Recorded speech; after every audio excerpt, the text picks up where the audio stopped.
Regan Slaymaker for NotJustBoxing. I have the pleasure to be joined by Ross Driscoll, 135, lightweight prospect, 2-0. How you doing, mate? Hello, Regan. All right, mate? I'm good. Pleasure to be back down RJ's. I mean, I'm not going to drop you in it, Ross. No. But you were a little bit late today, weren't late, you? yeah. So if I sound out of breath to the viewers, it's because I've done a little bit of a one-to-one. But thank you anyway, Ross, for being late, because I can get to. Done you a favour, yeah. No, you did really. I get to do a double session today, so that's all right. But it's a pleasure being back down at RJ's, mate. First of all, how are you? How has the second full year as a professional going to be?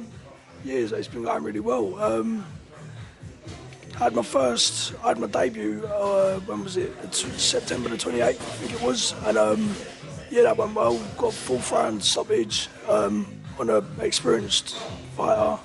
And it's going well at the minute, yeah. Oh, and I had my second fight, when was that? That was back in December the 6th. So, yeah. Definitely, mate. I mean, how, obviously, like, I interviewed you before you turned pro. Like, Ross invited me down, your trainer, Ross Pearce. He was like, I've got 2 amateurs in here, they're fucking good. Yeah. Can you get them on the channel? I said, of course I can, Ross. Yeah. And I mean, I'm going to get you to watch this debut KO back.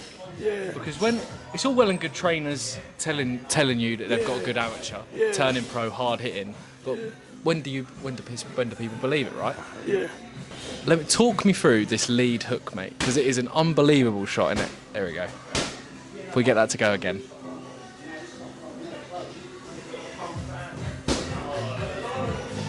Well, it's just the Wi-Fi must be rubbish. Oh, is it not going? No.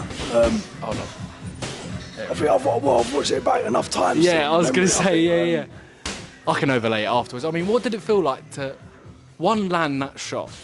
But that must have topped off a perfect debut, no? Oh, do you know what? I wasn't expecting that at all on a debut. Like Ross was saying to me, obviously beforehand, he was saying, don't go looking for a knockout, like, because it ain't gonna happen if you go looking for it. So I just had to go in there, stayed relaxed. So yeah, I just went in quite relaxed and picked my shots nicely and just timed it perfectly. I remember on the first shot I knocked him down on the second round, I think it was. I just remember him circling the ring. He was going one direction the whole time, and I remember thinking in my head he's going to go back the other way any second now. So I threw the left hook, and he just went back the other direction. He walked onto it, just landed perfectly. So that was perfect timing. Definitely, mate, and obviously 2-0. I mean, obviously 2 fights now.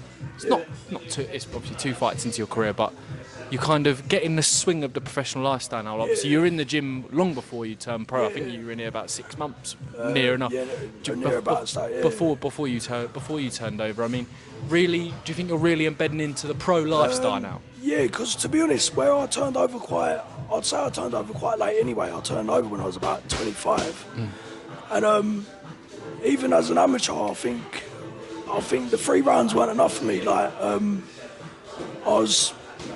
don't know, the amateurs were getting too rushed, too quick.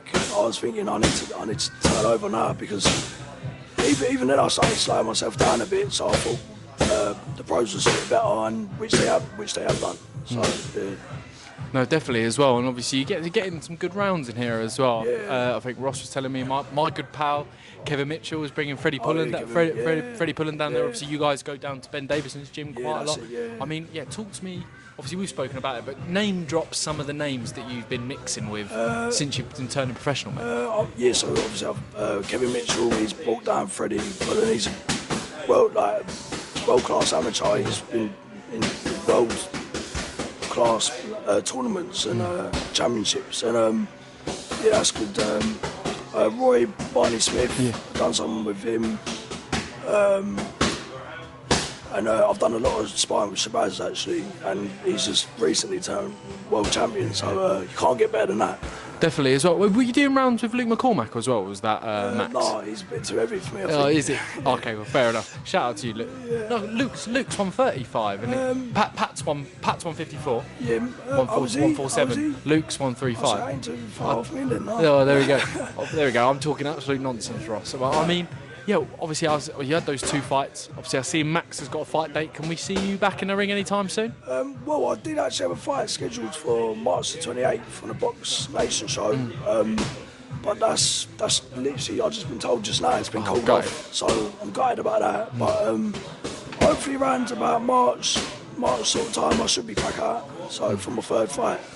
Yeah, so I'm looking forward to it. Definitely, mate, as well. And obviously, kind of, yeah, you've had those 2 fights. Kind of, how would you, like, obviously, you're still a prospect, but how would you like to end 2025? Heading towards the southern area, like towards that direction, and hopefully could go for it by beginning of next year or end of this year. So, yeah, definitely somewhere I want to be aiming for. Like, Definitely. Obviously, you've got kind of, well, Liam Dillon, I think, is the definition of going the traditional route. So Sam as well, getting that southern area, that English, then that working British. your way up, Is that the route you'd like to go down? Yeah, I don't see nothing wrong with taking that route. I think that's a good start from the bottom up, and yeah, I mean, it just shows how much of a good boxer you are by going through that route, I think, and then actually getting to the top. It's just going to it's just going to show you how hard you do work for it. Definitely, mate, as well. Yeah, I mean, Ross, smash through my questions, mate. Have you got any final words for, the fans waiting for your next fight, mate? I reckon it'll be at your call again. But yeah, no, I'm looking forward to it, and hopefully see a lot of people there. Definitely, I hope to see you there as well. Ross, thank you very much, cheers, mate. Regan, thanks for that.